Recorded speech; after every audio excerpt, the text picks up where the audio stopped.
Sejarah pertunangan.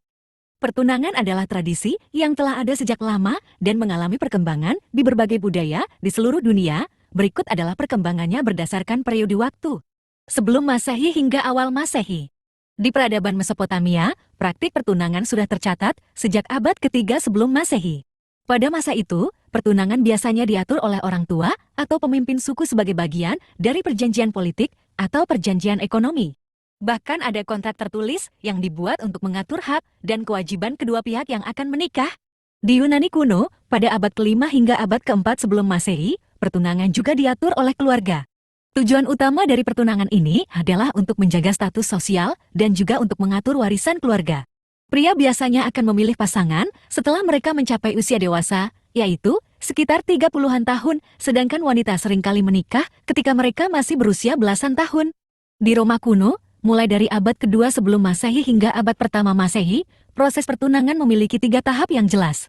Tahap pertama adalah perjanjian awal antara kedua keluarga, tahap kedua adalah pertukaran hadiah dari kedua pihak, dan tahap ketiga adalah upacara resmi yang menandakan bahwa hubungan perkawinan mulai berlaku secara sah.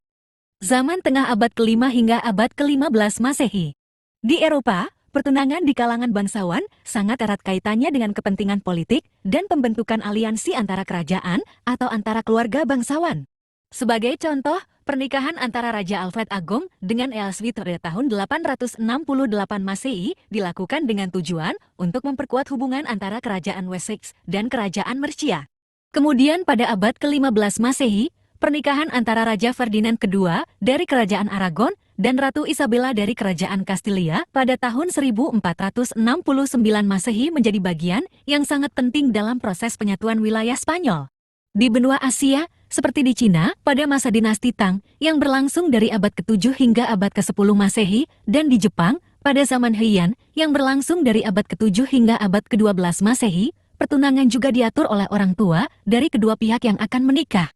Pertimbangan utama dalam pertunangan ini adalah kedudukan keluarga dan kondisi ekonomi dari kedua pihak. Zaman modern abad ke-16 hingga sekarang.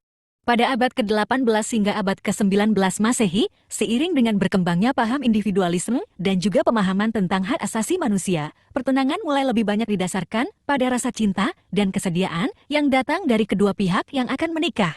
Meskipun faktor keluarga dan kondisi ekonomi masih memiliki pengaruh, pilihan pribadi dari kedua calon mempelai mulai lebih dihargai. Misalnya, di Eropa pada abad ke-19 Masehi, banyak pasangan mulai memilih sendiri pasangan hidup mereka tanpa campur tangan yang terlalu banyak dari keluarga. Pada abad ke-20 hingga abad ke-21 Masehi saat ini, bentuk pertunangan menjadi semakin beragam. Di banyak daerah di dunia, tradisi budaya tentang pertunangan tetap dijunjung tinggi, namun pilihan pribadi dari kedua calon mempelai menjadi lebih utama dalam proses pertunangan. Teknologi juga berperan sangat besar dalam mengubah cara orang mencari pasangan dan melakukan proses pertunangan, seperti munculnya aplikasi untuk mencari pasangan hidup pada awal abad ke-21 Masehi. Apakah Anda ingin mengetahui lebih dalam tentang sejarah pertunangan di budaya Indonesia khususnya?